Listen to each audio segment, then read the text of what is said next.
ke kemah Wan Zakwan dah siap. Okay, technically kita pakai kemah Decathlon. Semua memang satu set daripada Decathlon lah. Technically kemah bajet untuk 3 orang. Tapi Wan beruntung dia dapat duduk di zon yang memang saya tak pernah buka untuk siapa-siapa. Kemah Decathlon dengan flysheet Decathlon satu set. Sekarang kita dekat surau dia, tempat dia. Surau dia bersih kan, cantik. Ada sofa. Malam ni kita akan mancing. Kita akan mancing. Mula kita mancing kat kolam depan ni. Kat depan ada kolam. Kita tengok dapat ikan apa. Okay.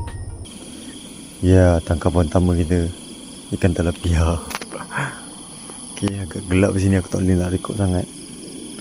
Boleh dah ni. Okay, nasib baik ada lampu sini. Kalau tak matikan lampu memang gelap gila. Kau nampak tu? Mengerikan. Satu je kemah sini. Nampak situ tak ada orang. Gelap tak nampak langsung. Gelap baik. Okay, sekarang pukul 2. Apa yang kita tidur lah.